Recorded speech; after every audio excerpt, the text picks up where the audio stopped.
Greetings, dear friends. Welcome to our Capricorn gathering.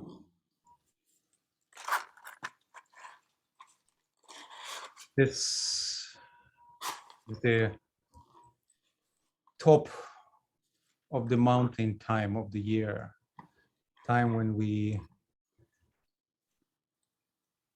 can connect with the higher vision, with the fire of the greater light. And yet we turn back to the fields of service. And together we come in our etheric agora to reflect what is true now and to recognize what is the next step for all of us.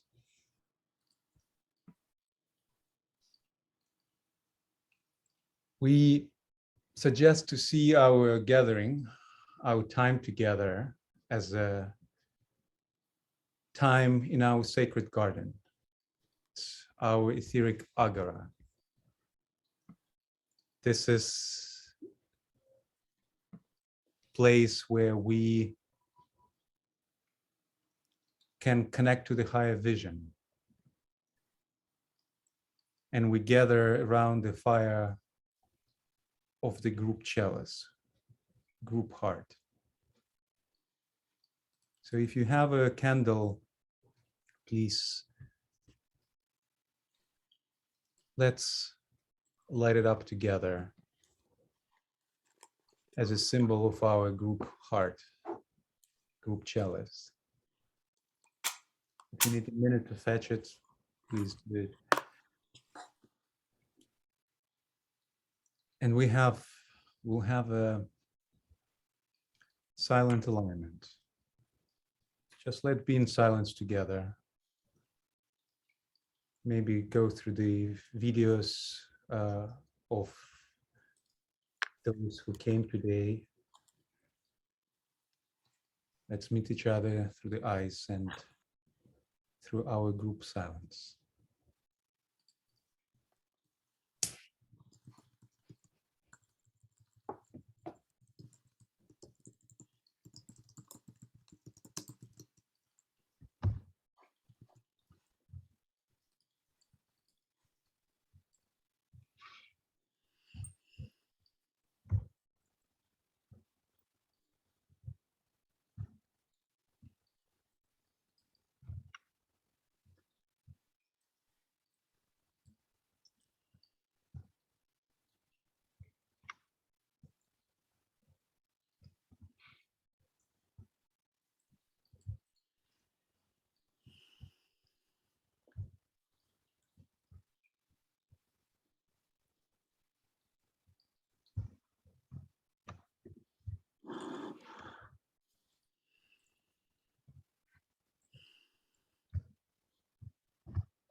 To you, Sharon, please lead us in our dance of sharing and visioning together. Here we go. Welcome. It's so good to see you.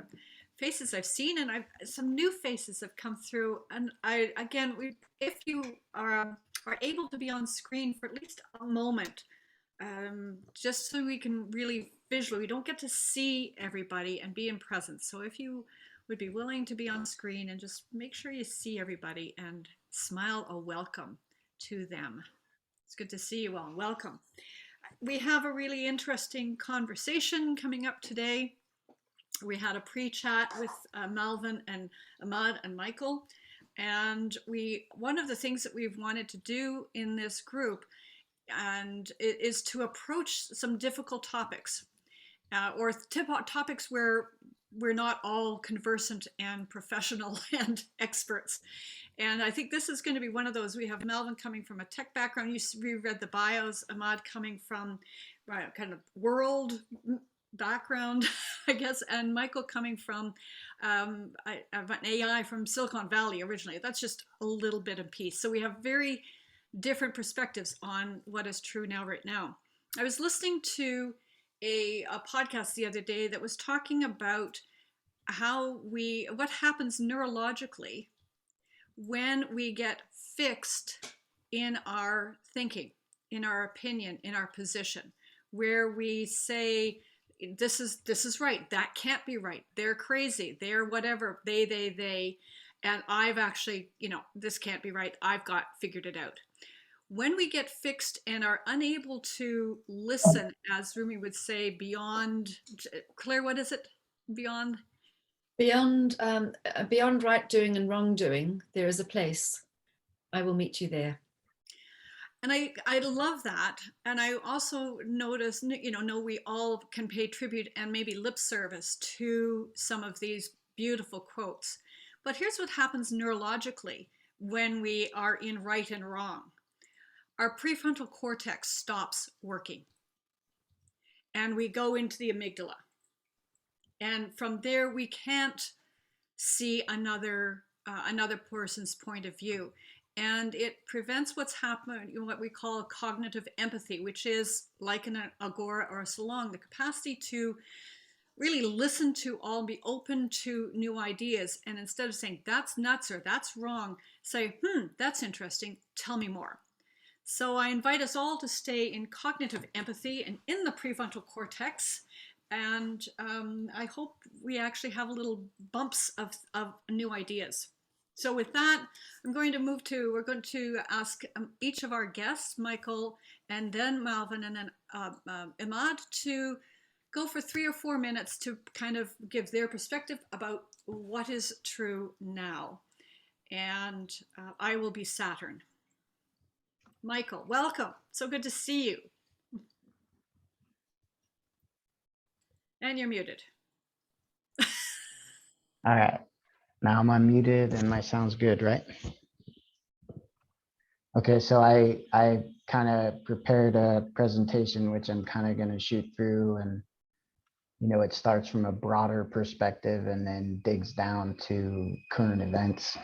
So I'm starting my timer. Let me share my screen. And so I want to invoke this first. Free will is high Syrian law.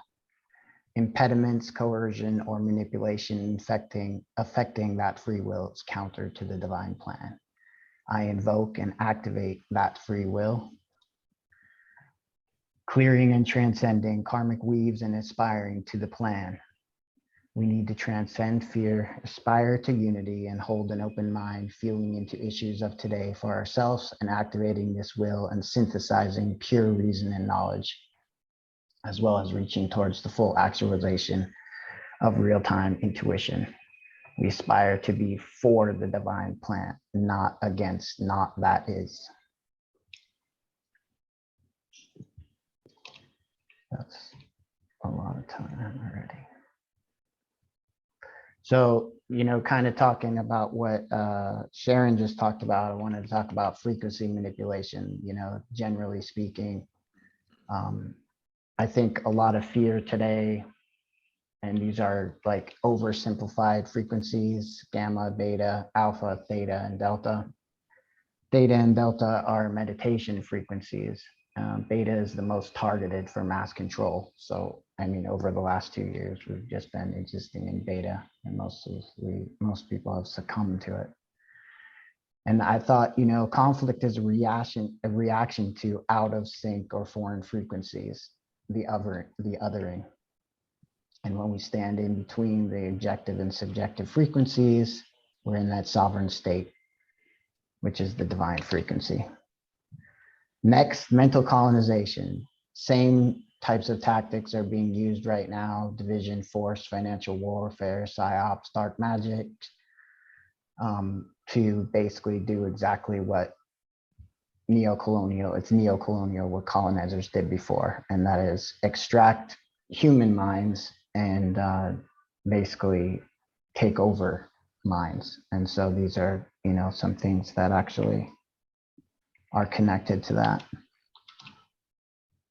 which brings us to AI governance, turnkey dictatorships. And then this is the one that's probably, the most relevant here, and that is concrete knowledge and science, not concrete belief and scientism. We're currently in this predicament over the last 2 years. I think that it's been an abject failure to hold principles, and a lot of people have succumbed to fear of death, which is a glamour. And we have all these policies in place that are eroding everything. And we're being asked, in my opinion, to basically deal with what we did in World War II and didn't fully deal with. And that is the, what are our principles and will we maintain this state? And when we're transitioning over, we have the democracy, which is, being touted and used. It's not really democracy. The expert class pitfall, which is something that happened with the tech gurus in Silicon Valley, where the people who knew it all finally got the shine on them, which is happening right now. You could basically go through this since you're reading it. Elders who lost their way as wisdom keepers and instead irrationally fear death and cling ferociously to time, stealing from the generations in the future and also themselves when they reincarnate. Freedom is essential to democracy, which is hierarchical. And, those are the three different actual forms of government: socialism, democracy, and monarchy. The new Nuremberg Code will probably have to be created. It's been violated. Destruction and usurpation of language and doublespeak. Like, I don't know what people's idea of the greater good is, or, what democracy is to people. It seems like just a way to beat up on the other. And then what I find to be a global psychosis, which is what's happening right now, and whether or not we can pull ourselves out of it. And, we're being asked, I think, what are our principles and what lines we will not cross? And I'm concerned that, over the last 2 years, a lot of the different automation for these things have been set up. Pulling back from them is going to be challenging just because of the embedded beliefs.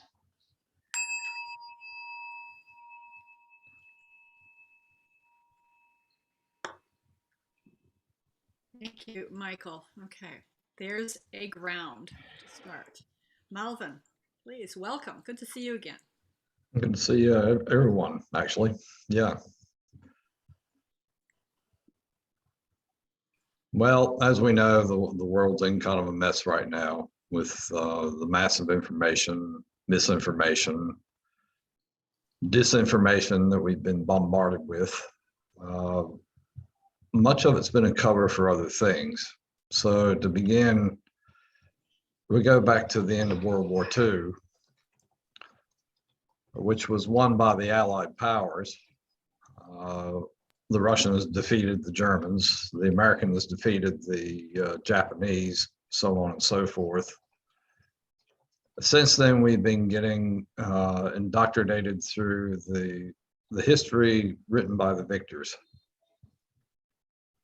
So we've been taught that Soviet Union bad, China bad, so on and so forth.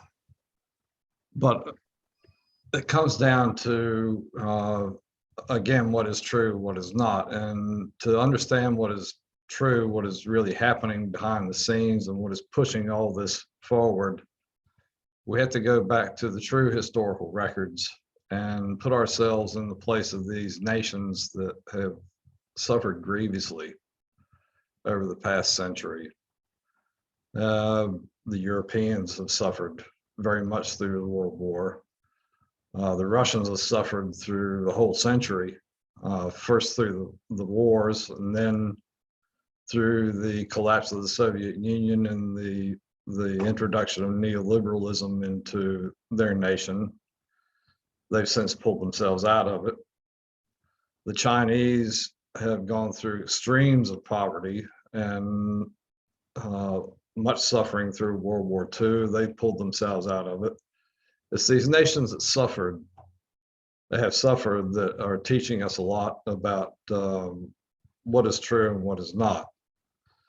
So what we hear about rumors of war, who our enemies are, this is all propaganda, and it basically goes to the fact that the enemies of the West, so to speak, don't agree with the system of government or finance that we're using, which has been put in place since really the 1970s. It was turbocharged under Clinton and Blair. We now know it as neoliberalism or financial capitalism. We've seen our jobs go overseas. We've seen our standards of living progressively decrease. And now we're being told to expect the Russians, for instance, to invade Ukraine. This is all just a cover for the real battle that is going on between the financial capitalists and the industrial capitalists. The industrial capitalists being in the East, basically. Now, the Russians, the Chinese, the Iranians, all these nations that have been under the gun, so to speak, of the United States, and some of the Western powers, most especially the UK, this is old imperialism. What they want, what the Western powers want, is to be able to control the resources, the trade routes, the financial sector in these nations. This goes back to the great eclipse, the Saturn-Pluto conjunction that accompanied that eclipse, which marked a real turning point in the world. And it's brought us to this place in 2022 where we're seeing a new juncture. So there will be two major areas where we'll see the change. One is the shift of the military power, which will ensure the security of Asia. And the Russians have put forward their demands in terms of their own security. The West is trying their best to ignore it. So we're going to hear all this stuff in the media about Russian aggression, blah, blah, blah, blah, blah. I'll just simply say, don't expect a war. If there is some sort of conflict, it'll be over very quickly, like we just saw in Kazakhstan. Kazakhstan was an attempt to overthrow the government and install a Western-friendly government. The CSTO, which is the regional security formation, went in and quelled everything within a week. They've since gone back to their home countries. Another failed color revolution. The other thing we're going to see in the latter part of this year is a very significant and sudden financial economic adjustment. And these are all in the planetary cycles, working as an astrologer as I do. So from June through probably November, we're going to see very major changes in the way financial dealings are conducted. There was recently news that came forward of a $4.5 trillion bailout of the New York banks. And this is going to be at the heart of this readjustment. So I'll leave it there and let Sharon continue. I'm just thinking that's just a perfect setup for Emad. And then just to remind everyone, once we've got this, we'll get into conversation with everyone. So if those of you have questions, because I'm betting there are, put them in the chat, put your hand up, and I'll try to work it all out, and the team will kind of keep me on track. So Emad, where do we go from there? And you are muted. Oh, wow. Hi, everyone. This is fantastic. I have 3 to 4 minutes, so I'm going to go. We've looked at the reality. If we want to look at truth and what is the truth and what is truth now, we've gotten now quite a vast picture that geopolitics comes into play, economy, finance, relationships, international relations, the ecosystem that we are currently living in. So it is extremely complex and it's very difficult to be able to, when you're getting bombarded, as Malvin says, on this disinformation, over information. Is interesting what has been the shift from trying to basically work on limiting the access to information so that you can curtail the truth, to basically flooding us with information, and through that making it extremely difficult to navigate what is truth and what is not. This is going to be the new reality that we're going to be living in, and to be able to maneuver through this maze, we have to, unfortunately, as I know it sounds maybe simplistic, but we have to come back to the individual. Because if we cannot have those processes in place to distinguish between what is truth and what is manipulation, what is disinformation, requires an internal reprogramming, in a sense, of how do we assess systematically information that's coming towards us. For this, I will take my next 2 minutes to really, besides going macro, go extremely micro in this conversation, and say that what we know, at least the general truth, let's call it that, is that we have a physical being me, physically, us, individuals, flesh. We have a mind that luckily we've been, Sharon gave us a starting point about our mind and our faculties. We have our emotions, we have our gut feeling, or our heart, it's full of emotions. We have the sixth sense, or the soul, or whatever you want to call it, something that is, we can't really, it's not tangible enough, but we know it's there.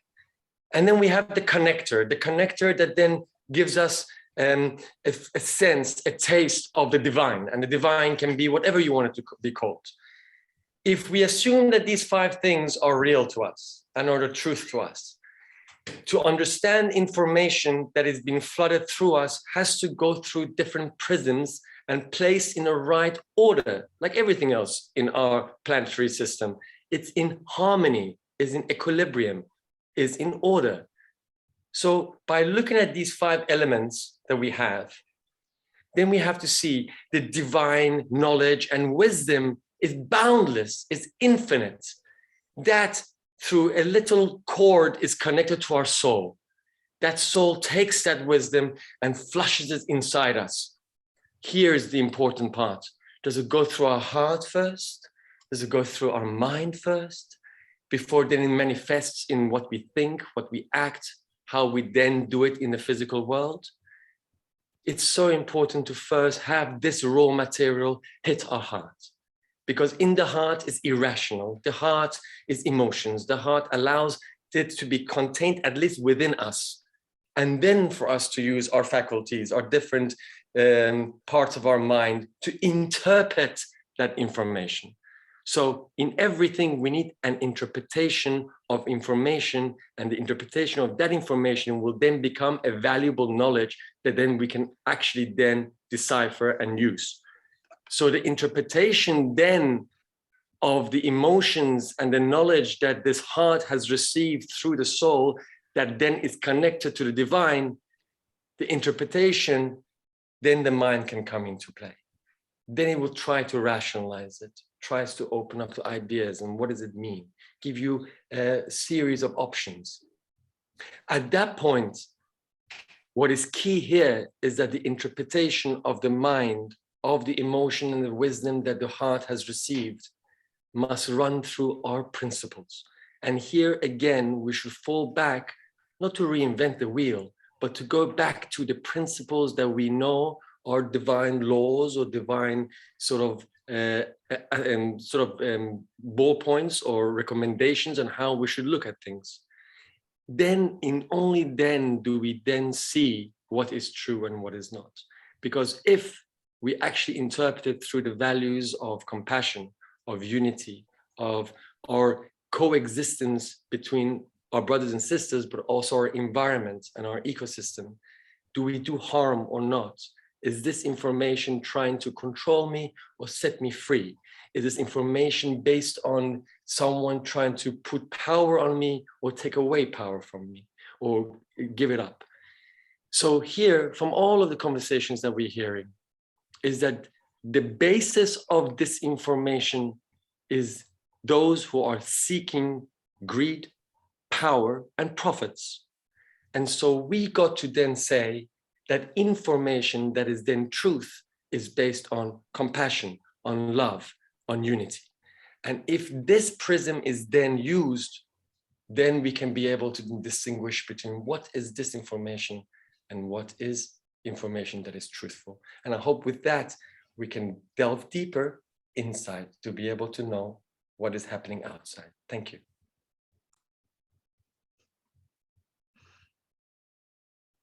You probably didn't hear that beautiful sound because I was muted, so thank you. Okay, let's just thank you for the three of you, and as always, that's a lot to take in for all of us. So let's all just do a bit of a release. We can physically do that. It's a nice qigong move, which helps. And let's just take a few seconds, jot anything down that is coming to you, let it sit, and for 13 seconds or so, and breathe.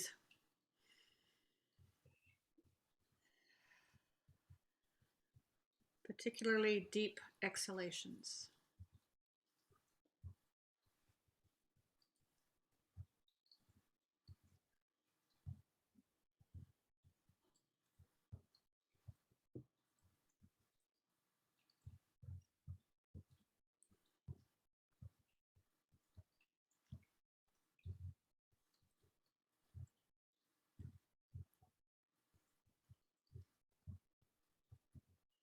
All right. So now we are kind of open for conversation. Let's start with the three of you. I know you've all had responses and so on, and we'll just, three of us and four of you can have a conversation, and we'll be watching for people putting their hands up or questions in the chat. And thank you, Catherine. Yes, it is important to breathe that in and let it, because there is so much information coming at us, and particularly in Mercury retrograde, I think, and Venus retrograde, it's really important just to be quiet and get our breathing out of our chests and down into our bellies. So I open it up to the three of you, and just one technical comment for those who would want to join the conversation. Raise hand function now is move to reactions on your control panel and beneath the videos. Thank you. Kind of assume that everybody knows these things anymore. We've been on Zoom for 2 years now. It's like, all right. So go ahead, guys. Emad, unmute so that, yeah, because it's a preview back and forth. Well, I'm going to start off with something very interesting, just because we didn't go into our professional life, but in my professional life, I have to bring Arabs, Iranians, and Israelis to talk to each other about how to get rid of weapons of mass destruction in the region. A lot of geopolitics comes into play, international relations, the Russians are involved, the Americans are involved, the French, the Brits, the Chinese, known as the P5, are really much involved in this game. So how do we actually go about doing this is something that we heard thread going through, was that they see each other as completely in different ways. I mean, they don't even consider each other sometimes even human. To put an Israeli, an Iranian, and a Saudi, and an Egyptian in a room, they first think they're aliens. I mean, they don't even acknowledge each other. But we do this experiment, we take them for 4 days, we put them in a very alien space. For example, we put them on a ship with 400 Japanese tourists, but inside this Japanese ship with 400 Japanese people, we put these Arabs, Iranians, and Israelis. And the day one, they don't want to talk to each other. They step out of, into the parts of the boat, and they realize nobody knows anything about them. They can't communicate in Japanese, so they go back into the room, and within a few hours, they realize that, wow, they actually have to converse with one another. And the simple fact of communication and sitting down and realizing that, wait a minute, you like hummus and I like hummus and you like fatoulle, this is fantastic. This is great. This is already a good start. In all of these conversations that then they will have in a duo of 4 days, by the end of it, those who saw each other as enemies realize what Rumi also talks about is that the space between the blood and the vein that runs the blood is nothing. And that's how close we are. The fact that as a species, we're so much in common that we have different.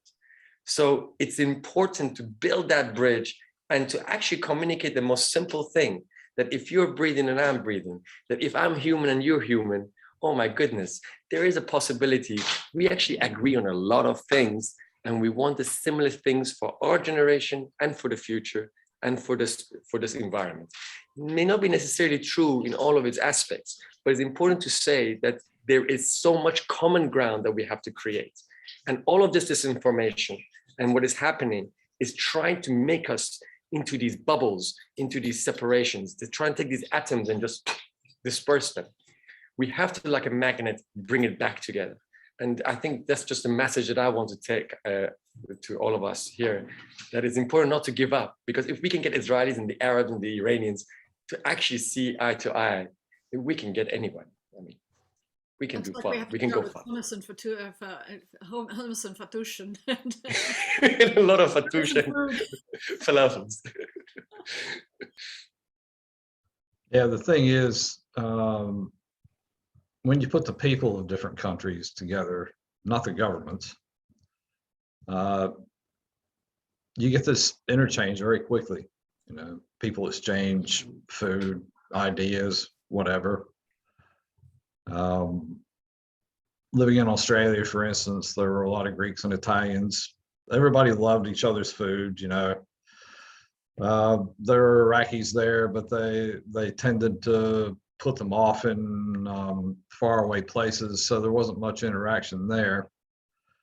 But living here in Italy, for instance, we get a lot of Russians who come through here, and they're good people.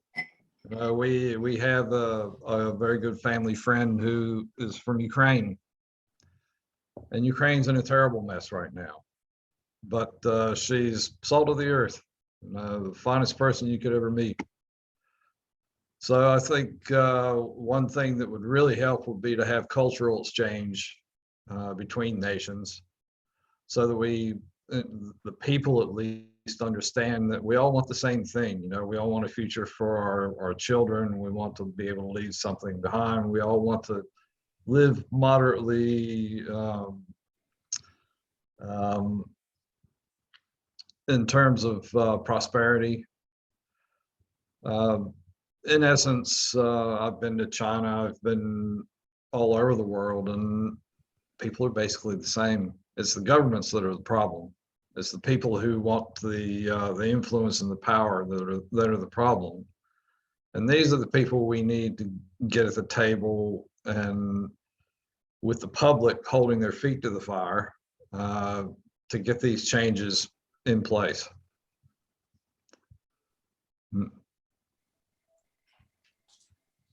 Yeah, I think that connected to that, which is less, I guess, global, is this phenomenon, this basically thing that was designed or they capitalized on, was the end of Trump and then into the pandemic or into this health crisis, which they split Democrat, Republican, when realistically, when I look at like a person that's going to be able to do something practically, I look at a conservative. When I look at somebody who's an idealistic visionary, I look at maybe a progressive. And combined, they have the ability to actually create something. And divide and rule is a strategy used by colonists for a long time. They make it all about the other, and right now they're reintroducing racism and sexism, which basically was on the way out I mean, and the thing that they're not talking about, of course, out of the public eye is classism. It's a class problem. We have a class problem. You know, we always have had a class problem. And the people who are on the top believe that they are superior to the animal people, and they should be in charge, which it's fascinating. I think maybe it's us looking at ourselves in the lowest sense in leadership, so we can decide whether or not we want to transcend that or not. But I think, you know, it's the inverse. Like, we've allowed everything to be flipped. You know, the people who work the soil and are humble, they're the visionaries. They're the ones who understand life. The people who are on top, hyper intellectual, in this higher class system, they've been up there for so long. They're not necessarily bad people, but they're so detached. It's especially visible, you know, with all of like decisions that have gone on over the last 2 years, the things that people have been focusing on. It's all like from a lens that is so removed from just people living together. And, you know, I've been around a lot of, you know, in my life, personally, I've been around, you know, gangsters and violent people. And at the core of everyone, I've rarely met people that are like consciously evil. And so this higher level of people that kind of like point at people and say, hey, you're on this side and that side. Most of the people are, and in fact, I basically grew up more like in an upper middle class, and I opted out to be around more of like criminal neighborhoods just because of the loyalty aspect. But they're just like at the core of it, people like what Alvin and Emad were talking about, Malvin, people want to be together. Life is obstructed by the upper class. Is this people I call dysfunctional moonshiners. You know, they keep looping back in, and they're trying to figure out how to run this through a formula so they can push buttons and have all this control, where the people who want to live are living. And you know, we have this, you know, I think this challenge where the people who are anti-life are leading, where the majority of the people are for life. And I think at the core, all the people I've met, people who have killed people, people, you know, they literally at the core have a similar heart center, you know, that exists in them. And you know, this and it's worked really well, you know, this othering aspect over these last, especially 2 years, where you got all these people. And then I know that from Silicon Valley that it was a very precise decision to slowly create these digital cells and these echo chambers online so that they could monitor them, extract information, analyze it, know what people are thinking. And at this point, they can predict behavior patterns. They track you on and offline. They know how to introduce, like if they know how to introduce a certain element into a forum or into a group to lower the temperature or raise the temperature. They have all these formulas, you know. And going back to something that Emad said, you know, this kind of heart center, you know, and I would say intuition that we're supposed to be developing so that we understand how this information is coming at us, you know, because a lot of it is a blitz. When they knew that they couldn't control the flow of the information, they just blitz. So they just blitz you with information from every corner. So you're just crazy. Like, people are insane. Like, we're in a global psychosis right now. Like, there's so much information. What's true? And that's when, you know, when I brought up the frequencies, that's when theta and delta and the meditative frequencies can, you know, you're protected in theta and delta. You're protected from the bombardment of the beta frequency. And since humans are receivers and transmitters. You know, we receive information, we transmit information, we can infect other people with beta. We can also push theta into other people or radiate theta to create a space where, you know, people are more communicating more, because, you know, that's been, of course, a challenge for the last 2 years. I've been yelled at a lot just from a little bit of alternative voice, you know, just a little alternative thought about whatever, you know, and it's just like, and that comes from, you know, this identifying with a belief, so that when the belief is crumbling and dissolving, the identity of the person now begins to crumble. And so that's when we come in to like offer solace instead of hardness. We should be creating a lot of emotional support groups right now for people and catching them as all of this illusions crumble, so that they don't latch on to another hard concrete belief and then hit somebody with it because they're afraid. Malvin, could you carry on from that and wrap that up? Because I think you're a good joiner in these two pieces here. Well, you know, Michael mentioned the blitz. You know, we have like an information blitzkrieg coming from these people, from these powers that want to be, as I'll call them. The real power they have is that they can hook us emotionally, and this is what is required of us, is to be able to come into our silent space, as Emad was talking about, and let the heart register what is true as what is not. Because basically, if a piece of information can hook you emotionally, there's a glamour attached to it, and that should give a person pause to sit down and pick the thing apart, you know, find the common thread and get to where the truth is. This is something I've had to do now for many years, especially watching geopolitics and the history through the cycles and everything. There's a specific purpose of what's going on now, because at the end of September, well, in the last quarter of 2019, just before the pandemic, there was a financial crisis in the US. There was a $4.5 trillion bailout of the banks, the New York banks, that was never reported, and it's been covered up by the pandemic.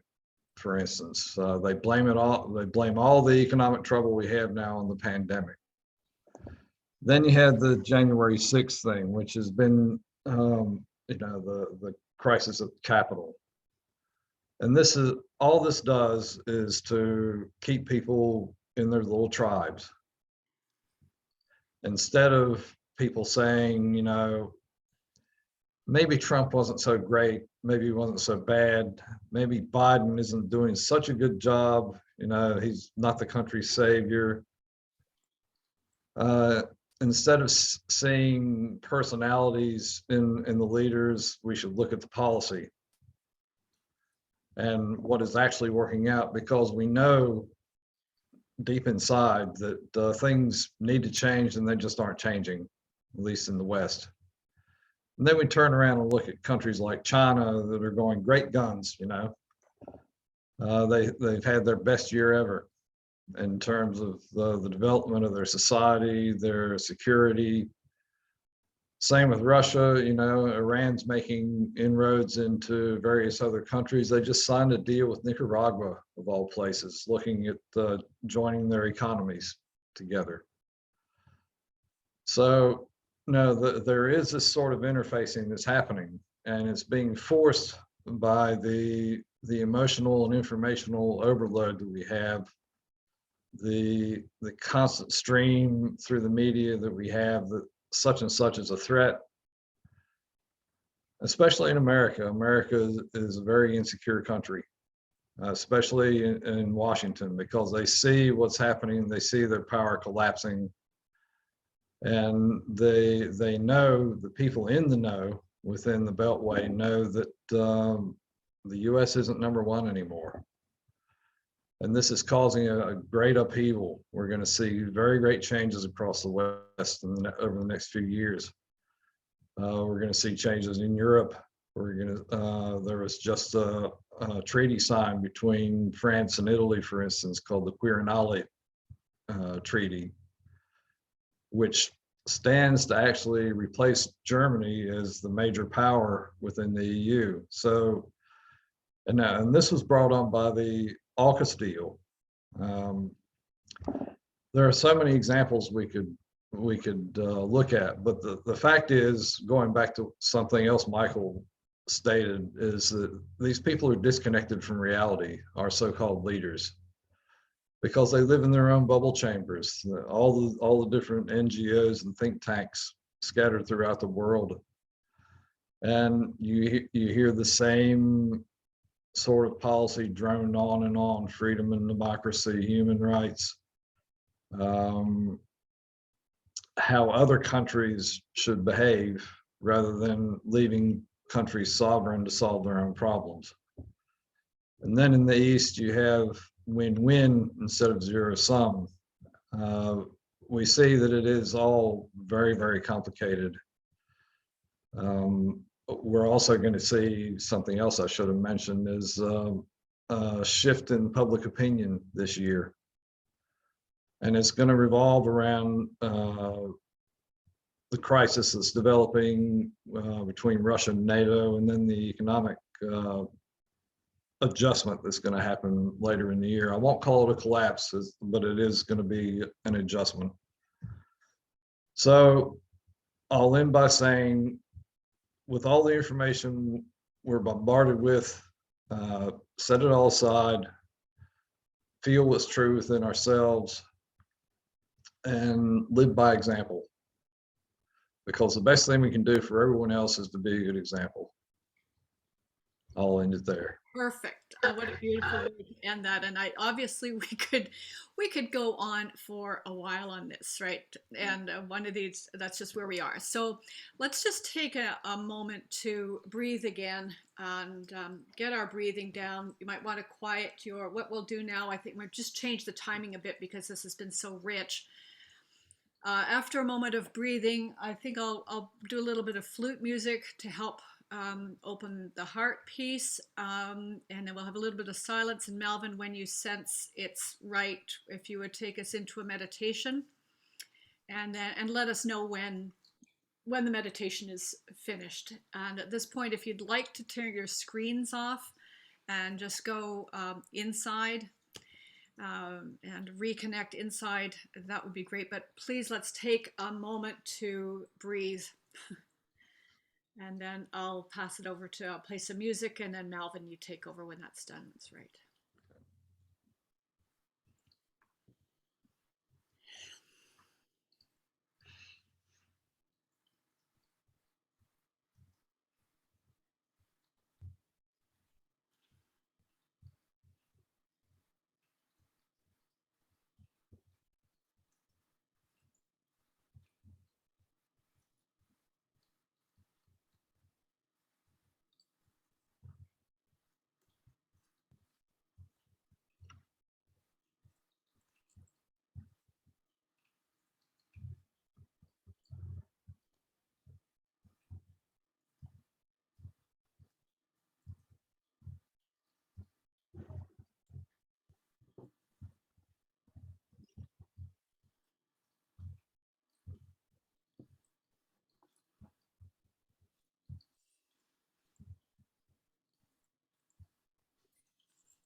Let's begin.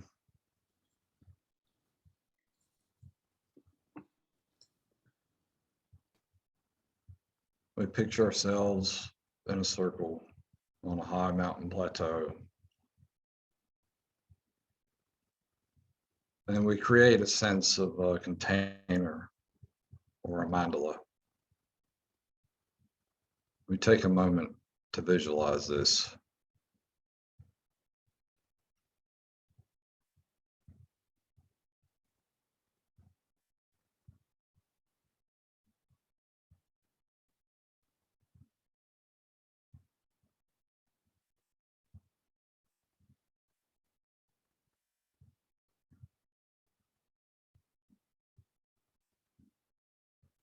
What we search for is the mind of enlightenment. What in Buddhism is called bodhicitta. It has many facets. It's a seed in the heart for loving growth. Get a sense of that seed of caring. Its experience is pure bliss.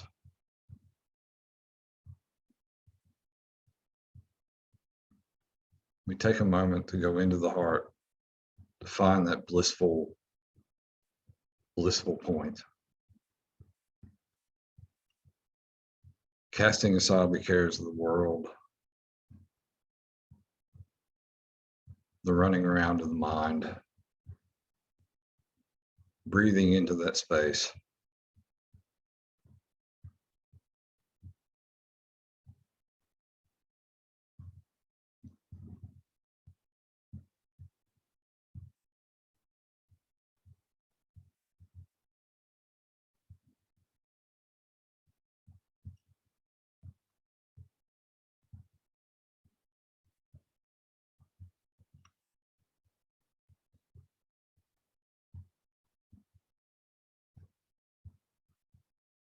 Now we relax the body into the seat, allowing ourselves to be held by the planetary intelligence that we are born into.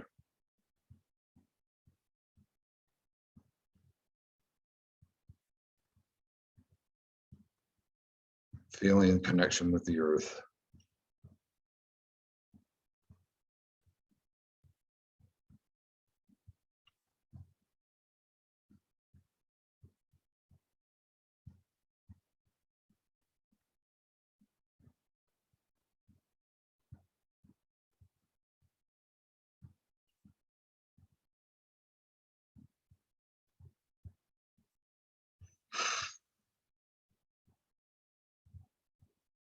Still focused in the heart, we carry our consciousness about an inch below, and we feel the watery quality, the watery element.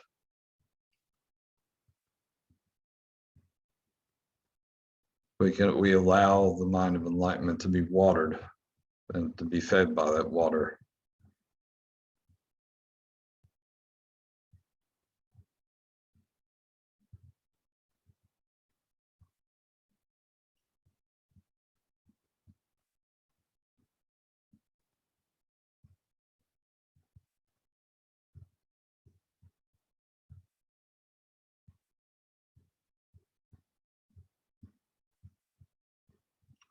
Now we get a sense of spreading and lifting up.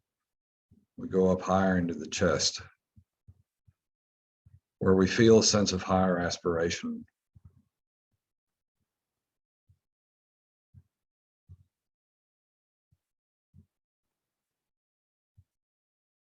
We feel the sense of depth and support we had when we came together.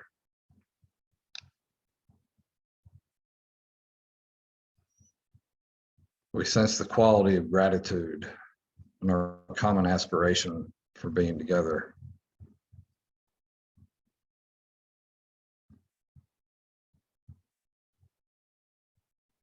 And we give gratitude for the teachers, all of them who have kept the teachings alive for eons.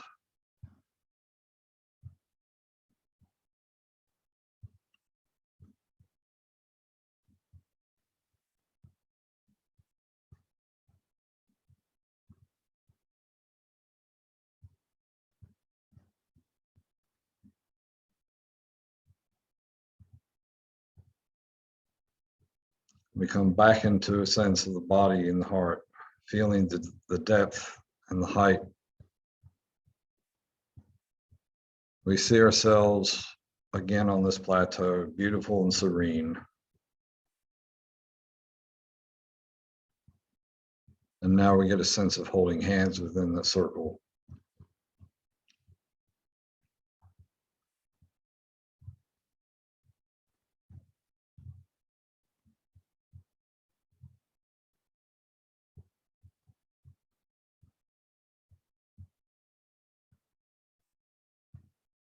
On the left side, we get a sense of great sensitivity and tenderness. We sense the non-duality of holding and being held within the circle.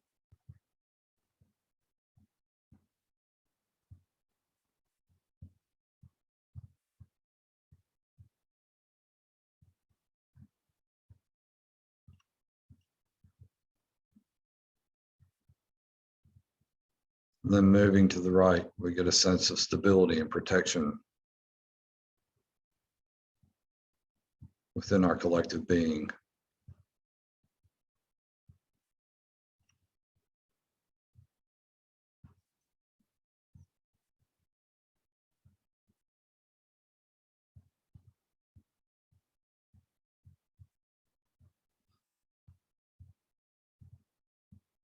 And now in the center of the circle arises a moon-colored lotus with a cushion in the center. Above that sits a silver orb. It's magnetic, it's warm, it's radiant.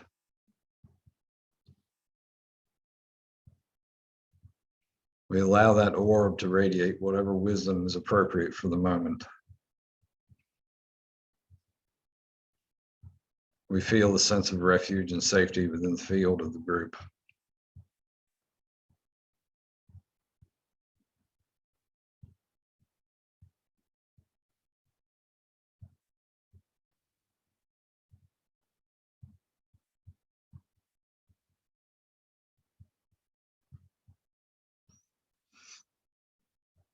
From the sphere in the center radiates multiple golden small spheres which sit atop our heads. These descend as golden spheres into our brains.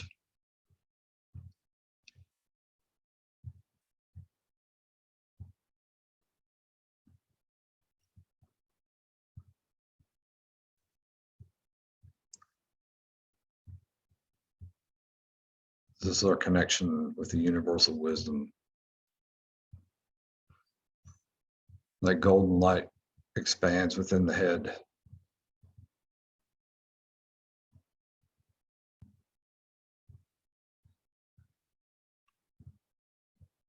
And it begins to descend.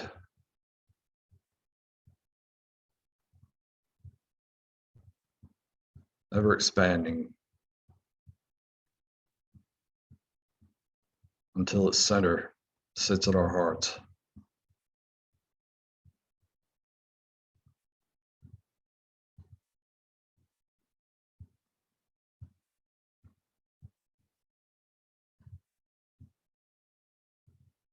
And we become the golden sphere, connected with the silver orb, connected with the universal consciousness.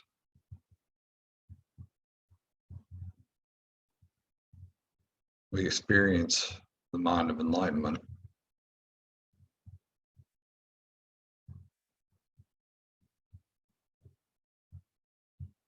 We experience the light supernal.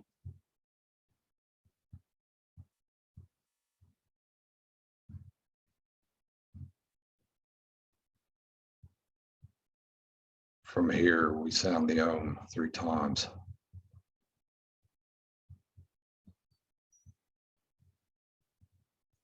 Om.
We use the Om, the current generated by the Om, to expand the orb that we are now, to encompass the group. And then outward into the world.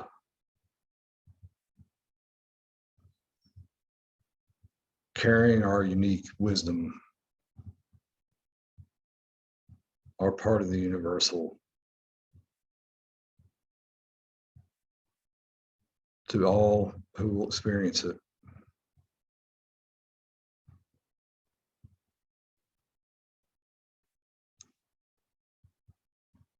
We take a couple of minutes to do this.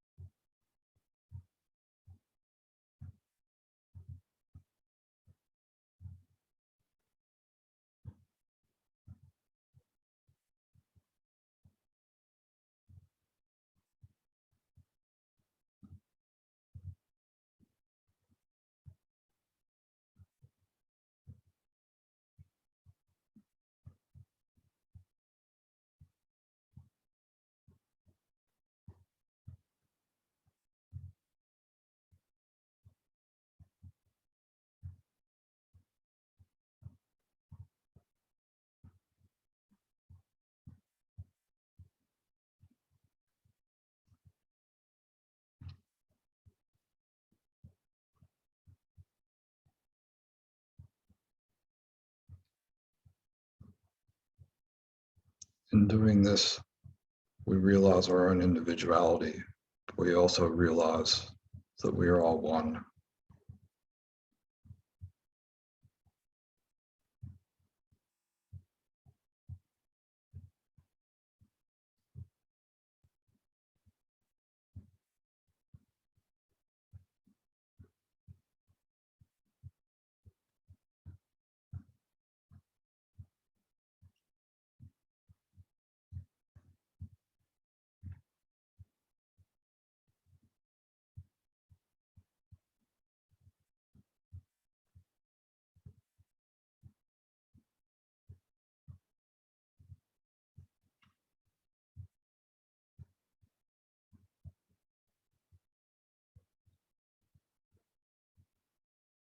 And then we realize that the golden sphere that we became now encompasses the earth.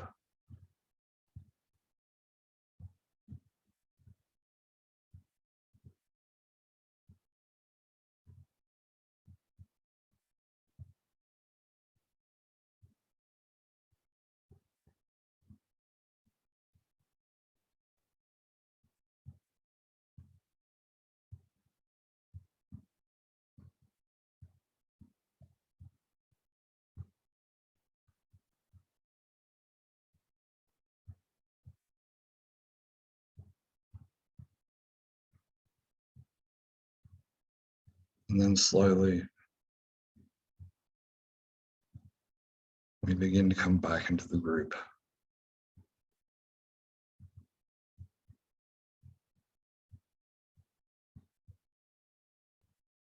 Bringing the rich experience of everyone, every being that we contacted back with us.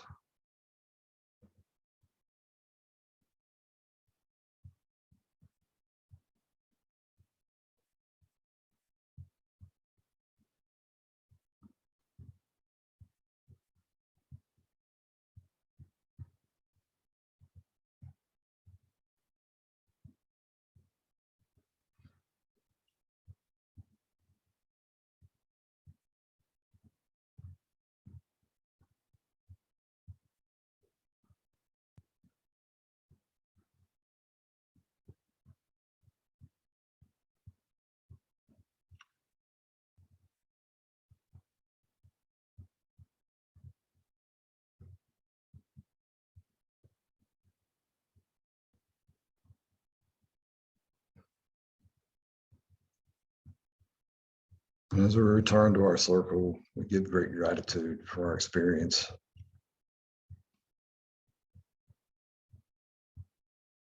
As we return to our other lives, yet retaining what we just experienced, with the addition of our added enlightenment.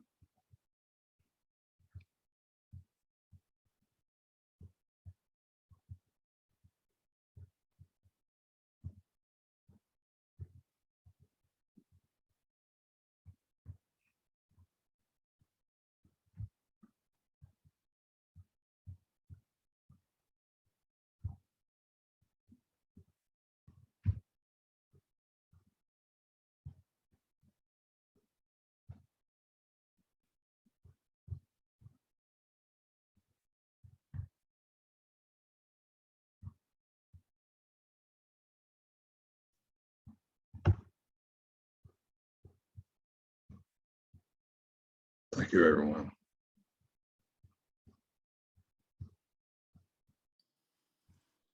Malvin, thank you so much for that.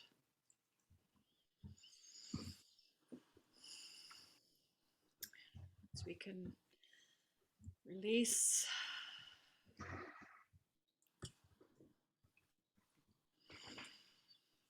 And those who are able to come on visual would be great. Take another breath. Shake your body, give yourself a little wake-up massage. Come back into where we are right now.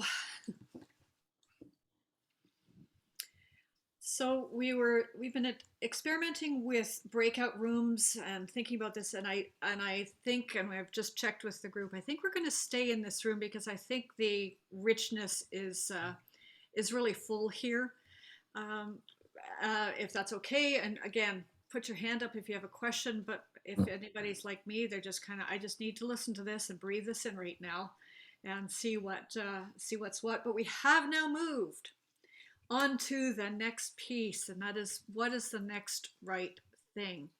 And as I've been listening through this, I've heard from everyone the role of the individual and the group. There's a lot of the mass cluttering information that is bombarding us, but eventually, really, so what do we do now?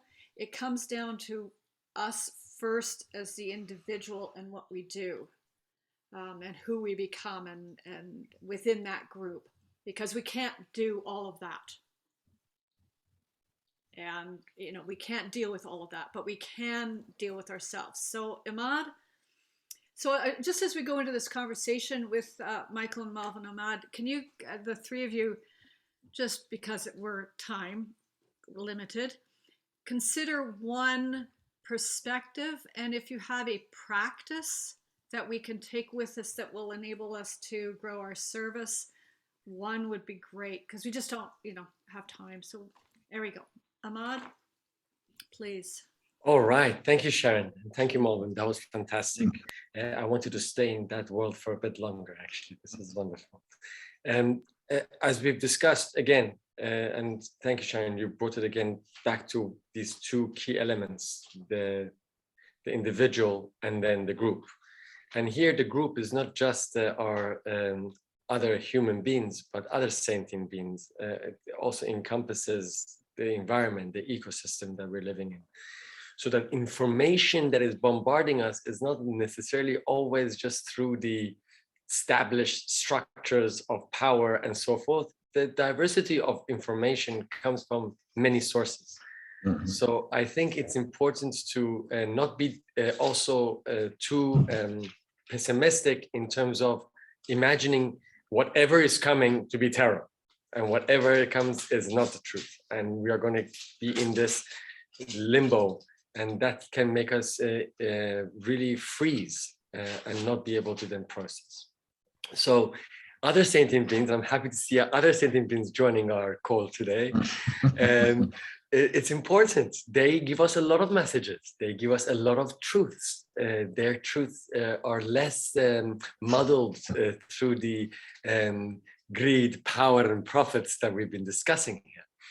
So sometimes the best source of truth is much closer than you think.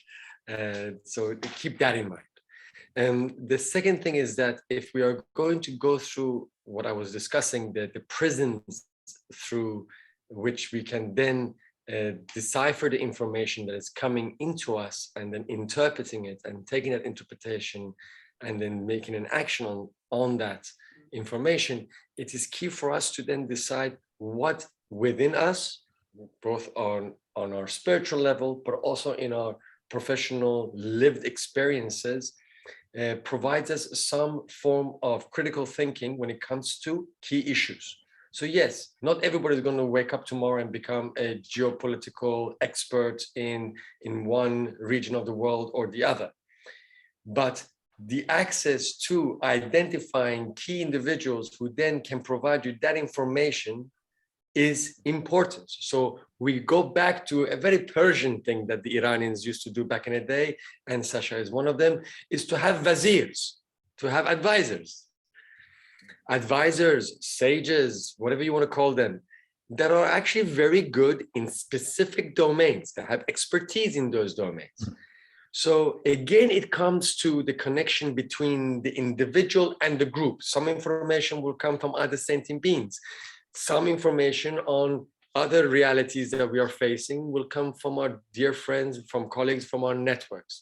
And I think here we're amongst many who have not spoken maybe tonight or today, but oh boy, they have a lot of wisdom that they can share with us on very key areas. So one simple thing that I would like to then encourage all of us to do is first and foremost, again, have introspection, check that your alignments are there, use the practices that have been age old, may that meditation, may that be gardening, maybe whatever that puts you into that zone of being within. And then connect to that divine information and see then what does that manifest within you. So that's our spiritual sort of practices that we can do. But in addition, because we live in this world and we have a physical body and we have to eat, sleep, and operate, let's identify what are we good at, what do we actually have an expert knowledge on, and where do we lack that knowledge? And then we have our trusted sources that then can guide us to identify where do we get this information. So as an Iranian, lots of misinformation about Iran. If you want to learn a little bit more about the Iranians, reach out to me and I'll give you a couple of sources. If you want to learn about the astrophysics and the other planetary systems, there are other characters that will be much better versed than I would be. So there are, I would say, tap into that network that is already there, get your wazirs in the domains that are important in your life, and let those 5, 6, 7 elements that make you and the environment around you become one, be aligned through the truth that then you can identify and seek with the expertise of those who are going to guide you throughout this. It doesn't have to be one person, it can be a whole army of advisors. Thank you. Thank you. I didn't even get the beep. I didn't even get the bell. So Sharon, oh my goodness. I'm trying to go with the flow here. Michael, can you be really brief but full and succinct in one kind of what's the next right step for us? Brief and full. Do you mind if I share the solutions thing and then just pick one? Sure, that'd be Cool. great. Yeah, yeah, because there are a gazillion, right? So we need to start with one. All right. And I suppose as you are looking at this, you can pick your own. But Michael, where would you like us to focus? Well, I think two. I'm going to do two. Yeah. It's cool. About a few minutes, Maybe Michael. a third. The first one, pattern recognition, something that is impersonal and something that I think should be trained every year of school. Something that I used to do when I first started studying, like how they program you with television, is I used to turn the TV, all the volume off the TV and just watch the images. And then I would turn my back to the TV and just play the audio. And when I did that, I could recognize, and you could apply this across the board, but you know, when I did this, I could hear the chimes and the dingles and the cues. And when I just watched it without audio, I could see the smiles and all the different things that they were, you know, directing my mind towards. And so if we're trained in pattern recognition, everywhere is patterns. You know, if we train ourselves in pattern recognition, we can, you know, pull ourselves out of being led and then walk where we want to walk. And we could see a lot more, you know, and it, you know, plugs into the esoteric lens. Decentralized unity, another one. You know, Emad's talking a lot about the individual, and I agree with that aspect, but I also think that it's group work, but not group work in the sense that we're forced to be in a group and assigned our role.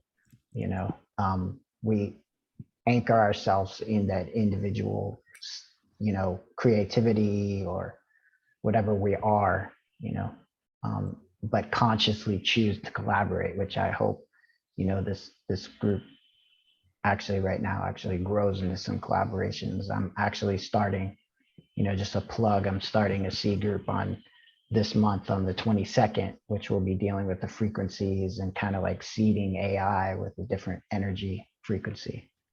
And then listen, yeah. Just before I lose that, can you put any link to that into the chat, sir? Just before. Yeah, I'll do that when I'm done this. Sorry. Yep. And then listen to the alternative. You know, Emad was just talking about the Vazirs. You know, something that's challenging is that we're behind the 8 ball, so to speak. You know, the different thinkers are in front of it. They're thinking about all the different alternatives, and we instead get caught up maybe in singular authority in our groups that tell us this is the way it needs to be, instead of asking our groups for the strongest people in their disciplines to come forward and lead us in those areas. So if you want to do finance, you go, who's the best finance person in the group? Okay, you lead. And then if you want to do, you know, meditation, who's the best meditator? Okay, you lead. And shifting, you know, organically shifting, you know, that so that the leadership is you know, shifting around. And I think, you know, that's a more of like a conscious decision when you're in groups. And I think over time, generally we've been programmed to think that we're just going to sit and consume, which is not really participatory. And I don't think it's like more of a true democratic type of thing. We need to be informed and involved. And there's so many people with different, you know, strengths. And, you know, there's this feeling, I think often that people think, well, I'm not as good as, you know, so-and-so, and I'm not as good as whatever. But I mean, I found, you know, in my life that seeking out the people who were like shy and silent and hiding in the corner, they really had the most different, unique perspectives to share, and drawing them out, you know, because the least amongst us is who we are. And we need to bring that back into like a unity. But bringing that alternative voice into groups, integrating it consciously, so that instead of realizing as we are now, some people knew what the economic systems are or what the different pharmaceutical things are. We knew that 2 years ago, but nobody wanted to hear about it. Now people are going to come to realize it, but we could have bypassed those 2 years by having discussions with alternative voices right from the beginning. Michael, I love the 4 questions. I'm just going to let them sit there and go on to Malvin, but I think those questions are also really good questions to write down for ourselves at any time, and to just check in. And yeah, I'm thinking just particularly with Mercury retrograde, this is a really good time to kind of review the past since October, November, you know, last Mercury retrograde, to kind of take a review of some of those things.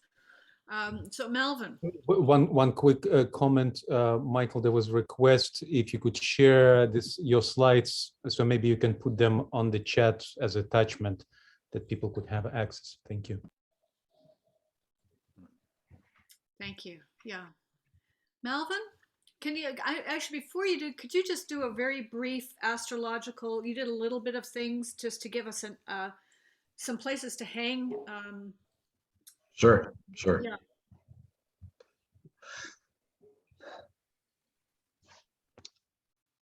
Well, the main starting point is was the full moon in Capricorn in 2020. This marked the start of the pandemic. It also marked the start of the bombardment and the information blitzkrieg. I like that. Also,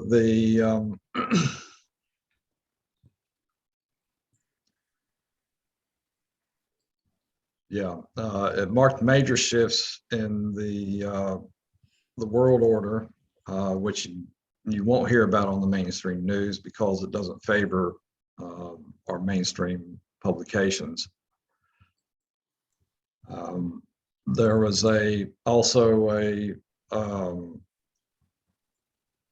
mentioned before the financial upset that occurred just before that, but it coincided pretty much with it.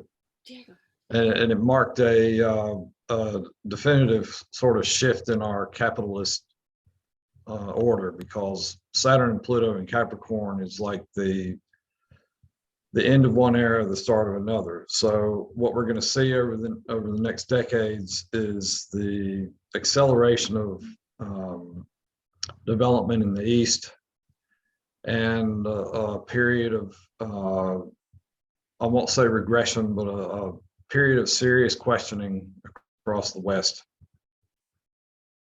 Now, currently, Mars is what we call out of bounds. It's gone outside of its normal declination, and that usually signals violent events. You know, we just saw one in Passaic, New Jersey, for instance, the huge fire that we had there. We hear all the talk of a Russian invasion of Ukraine. I'll just say at the outset, the Russians have no desire to go into Ukraine whatsoever. They want to leave it to the Europeans and the Americans who created the mess to start with. All these nations like Iran, Russia, all our favorite enemies, just want to go about their own development. They don't want war with anyone. It's the U.S. that keeps pushing this war agenda, because sadly, the whole of the Washington Beltway is geared toward war. The defense contractors are some of the biggest donors in Washington. So what I would advise is to turn off the TV, don't pay any attention to the mainstream news, and focus on your community. Focus on your own self-development. Really focus on trying to find your own inner center. And as we did in the meditation, spread that outwards, be an example. Because the world is going to become very unsettled over these next few years until 2025, when things will begin to settle down after that. So we have, in addition to the other astrological factors I mentioned, we have a synodic conjunction of Jupiter and Neptune this year, which will signal a shift in public attention, public opinion, and you can trace back every 13 years roughly and see how these shifts have occurred. The one thing about astrology is it's, in one sense, it's a study of history, and in another sense, it's a study of cycles and how the two coincide. So what I'll say is, in a sort of summary, is that everything is in timing right now. Everything is going according to plan, and yet not according to plan. So we have to find our own individual way forward. I would also recommend reading a wide variety of from a wide variety of websites, whether especially if you don't agree with them, just to see what they have to say and see where the common ground is, because I think you'll find it pretty quickly. So basically, the West is going into a period of serious questioning. Europe is going to be in upheaval politically. The public's going to be saying, hey, get your act together. We want to get on with things. We're tired of the pandemic. The same thing in the US. And then once you start reading more widely, you begin to understand that the world is not as we've been told. It's not as we're told every day. So find your own space, think for yourself. That's what I would say. And don't listen to the pundits. Don't focus on personalities. We have a lot of elections coming up, for instance, this year. Brazil, the midterms in the US. We just had a German election that was seconded by the Atlanticists. We have an election coming up in Italy. Of course, we have an election here every year, but who's counting? It's a So, the world's going to be going through a lot of changes. And what I would say is just find your calm center and just live your example. Great. Thank you. We've got two questions. One, Malvin, if you have names of sites that you would recommend we might peruse, if you could put those in the chat, that'd be helpful. While you're doing that, Sasha, you've got your hand up. Yes, I am aware of the time limits that we have, but I want to add 2 cents on the vision of what is the next right thing for us. And I very resonate with what Emad said at the very beginning about recognizing the principles, guiding principles that unite us, and those spiritual laws that's like timeless, that are outside of boundaries of any national legislations. And that links very much for us as esoteric students. It's our part of the job. If we think about that community of experts and networks, we are those viziers who people will be coming to asking for that type of advice. So we better figure out our part of the knowledge and not distract ourselves with geopolitics, microeconomics and other things, unless you're professionally trained and practice that as your craft. Because there is a lot of glamour that's there, and let's not contribute our part into that world glamour. Let's focus on what we are good at or potentially can be good at. And the second thing is that when we talk about countries, let's distinguish between governments and people of those countries. Mm-hmm. So when we talk, let's not say that, or like China, let's say like people of China and government of China. And we talk about Russia, let's say government of Russia and people of Russia. And so that would help us to set up the framework for more clear understanding of real motives and what's happening in the world. So, 2 cents that I want to add. Thank you. We've got, I have 4 cats. They're all kind of, okay. There's a question from Michael, and I'm hoping, Michael, you need to be really, really brief on that. And it's about the Schumann resonance. Kiyaei says that it seems it is rising. Now, so my first question is it, and how do we know? But can you comment on that? And can you be very succinct on what, if you know anything? Yeah, I don't know if it's, if it is rising, but, basically Schumann resonance is affecting melatonin and serotonin, and it also, that kind of illness and different things like that are going to be increased with alterations. My belief is that the frequency of the Earth, and this could go into crazy town territory, but the surrounding satellites and all the frequencies blasting the Earth is actually creating a artificial grid, around the planet frequency wise, which is, we should have been, in my opinion, we should have been more further along frequency wise. And we've been, held in kind of a stasis loop because these higher class people can't, the darker forces can't go through that gateway. So if they can trap us in a loop, they can, basically extract for a longer period of time. Thank you. Lisa also points out, and again, what Lisa says, I would also prefer a way to not use the word government, which overgeneralizes and in a way demonizes the people serving there. There needs to be a more careful way to say that.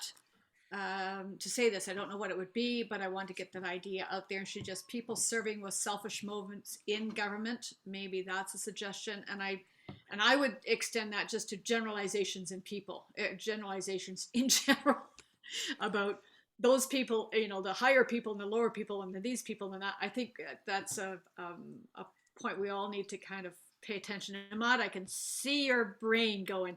And let's just do a very last, any last comments? Like this much. Emad. Just a two-finger on the government, just to say that these are also people. Those negotiations that I'm talking about, those politicians, they're actually human beings. And those in power, they may be disconnected from some other things, maybe in their own bubble, but don't forget when we're talking about governments or people, that government is also made up of people. And the idea of nation state is actually quite new. So let's also understand history in this and how these straight lines that made up these boundaries and borders are so human-made, man-made, and they can also be man-unmade. So let's remember those things when we think about the fact that, yes, the US government and its position in the world right now is becoming a little bit more constrained. But in reality, it's because the world is becoming multipolar. It's the era of unipolar world is over. It's not necessarily that US will become a third world country overnight, but the bottom line is that there is a multipolar world that is rising. There are ideas that are now progressively coming out from completely different perspectives. And here again, if we go into our internal values and principles and make sure that the information is funneled and then filtered through those principles, oh boy, we have a much better chance of deciphering what is truth and what is not. And keep remembering, at the end of the day, where is the money coming from? Where is the profits going to? What is the end game of the power and the greed? And you realize those policies that Malvin was talking about of the politics are usually dictated by a small group of industries and individuals who have a vested interest in seeing their policies go through. So here, quick separation. What are the means of war and what are the means of peace? And you'll find very quickly that, when the military industrial complex is the largest exporter, United States government and the private sector is 50% of the world's military exports comes out of the United States. And then you realize, well, you need a couple of wars to be able to spend, these ammunitions and these equipments. So we have to see, is our policies going and attributing, contributing to the means of war or the means of peace? And let's please try our best, of course, to channel our energies and our activities and our practices towards the means of peace. And that brings us unity, brings us a lot of things that we want to achieve all together. And speaking of making governments human, I live in a very small rural area, so I know my member of parliament and my member of provincial parliament. I know them.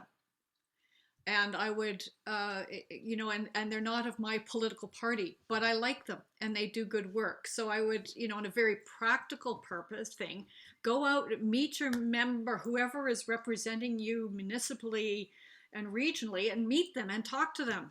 And that would be a very, you know, that's one I found because that it worked, because in the city you don't do that, but out in the country you tend to do that. Yeah. And then they other. Malvin, wrap us up, Malvin. Yeah, you find the best democracy at grassroots. That's where it has to start. Everybody go, amen. Amen.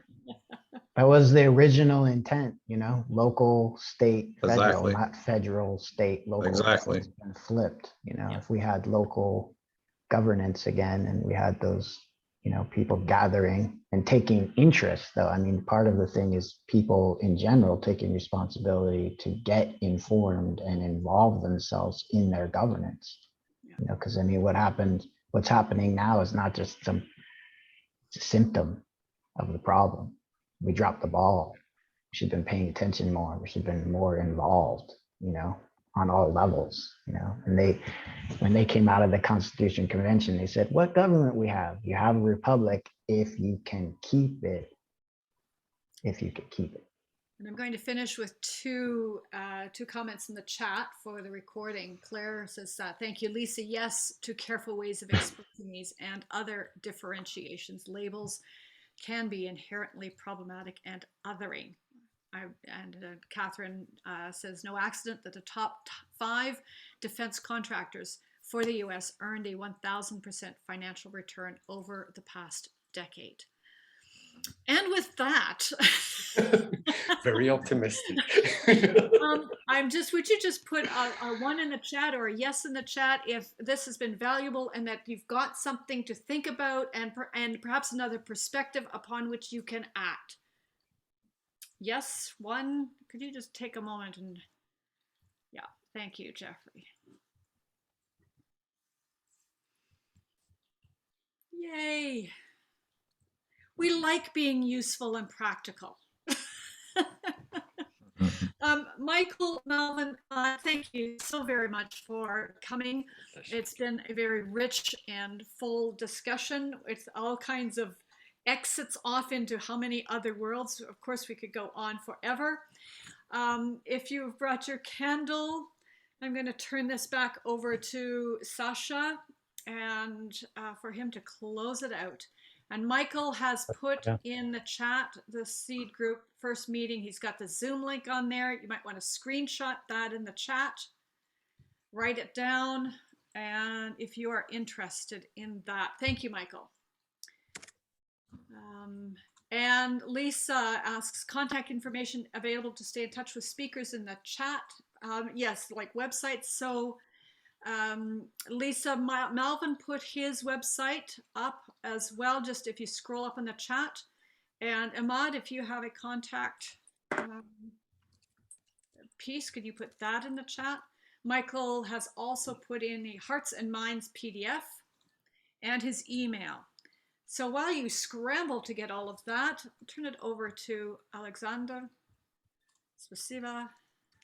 I suppose to share announcements, but I invite you to be in touch with our mailing list. I know that there are some issues with receiving announcements from 2025 initiative.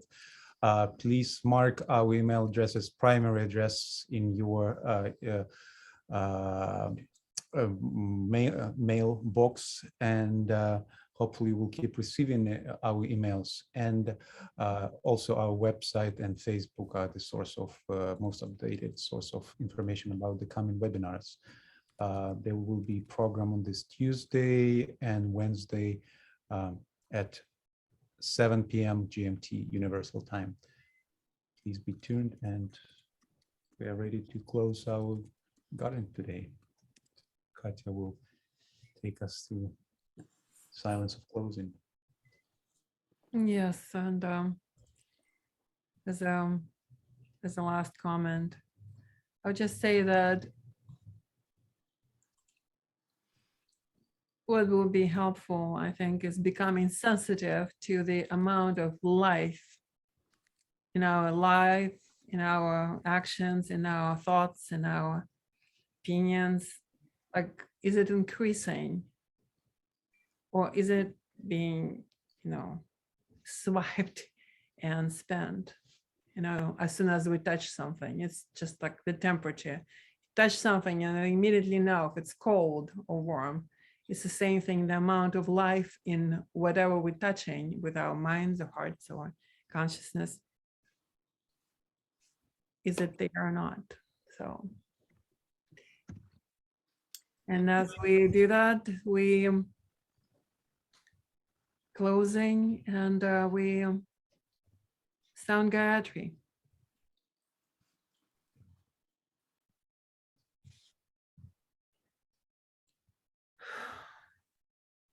O thou who gives the sustenance to the universe, from whom all things proceed, to whom all things return. unveil to Hail us to me, of the true spiritual, fire of the sun, hidden by the disk of this golden light, golden light, that we may know truth, truth, and do our whole duty duty, as we journey journey, thy sacred feet. sacred feet.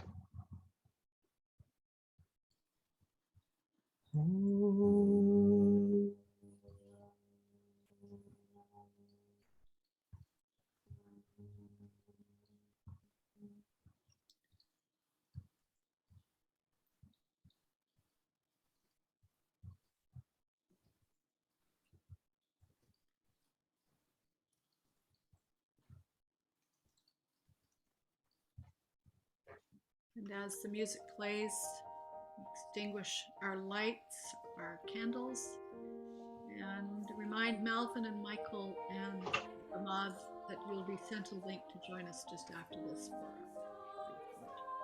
Claire, I'd love to hear more music later. Thank you all. See you next time.